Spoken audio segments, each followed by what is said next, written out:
Sino nga ba ang hindi makakakilala sa anime na ito, mga ka-discover?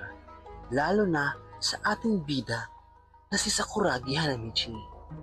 Ginawa ko ang research na ito dahil isa ito sa mga paborito kong anime manga at malungkot ako dahil sa ending parang bitin at kulang at di nga ito nadugtungan ng part 2. At ito nga ang aking mga research at mga discover kung bakit hindi ito natuloy. Bibigyan ko muna kayo ng mga summary tungkol sa Slam Dunk. Kung paano ito nabuo.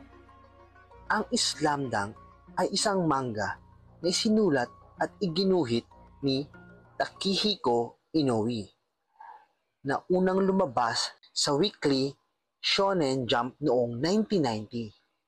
Ito ay tungkol sa isang high school basketball team at ang paglago ng karakter ni Hanamichi Sakuragi.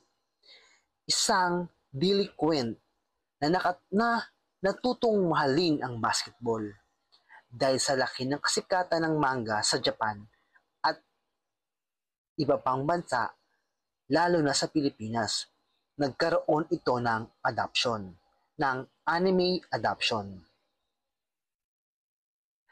Anime Studio, Toei Animation. Noong 1993 hanggang 1996. Episode 101. Coverage, sinundan ng anime ang manga, pero hindi ito nagtapos ayon sa manga's ending. Bakit walang season 2 o part 2 o bakit hindi nagpatuloy ang anime? Ito ang mga pangunahing dahilan. Hindi natapos ang buong kwento ng manga sa anime. Huminto ang anime na Slam Dunk bago pa magsimula ang pinakaimportanteng arc sa manga, ang laban ng Shoku kontra Sanhouhai, ang strongest team sa buong Japan. Sa manggang ito, pinakamagandang part ng kwento, intense at puno ng character development. Ang pangalawang dahilan, creative disagreement. Ayon sa isang ulat, si Takehiko Inoue ay hindi masyadong nasiyahan sa anime adaptation. May mga artistic difference umano sa pagitan niya at sa Toei Animation.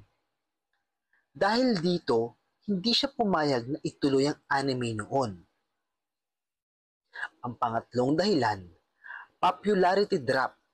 Kahit sikat ang anime sa ibang bansa, sa Japan ay medyo bumaba ang rating sa latter part, kaya itinigil ito ni Toei. Pero ang good news naman, noong 2022, lumabas ang animated film na dapat per Slam Dunk.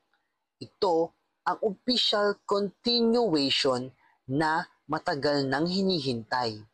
Sinulat ito at dinirect mismo ni Takehiko Inoue at nakatuon ito sa laban ng Shoko versus Sanno, ang kulminasyon ng manga.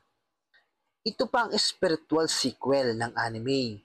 Highly praised ito, especially sa animation at storytelling.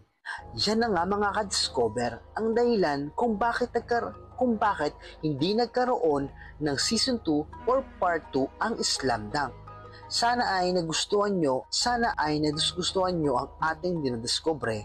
At kung gusto mo ang mga ganitong video, huwag kalimutang mag-subscribe at i-click ang bell notification para ma-notify kayo sa tuwing mag-a-upload ako. Maraming salamat sa inyo ka-discover. Sa susunod ulit na ating pagkikita. Bye-bye!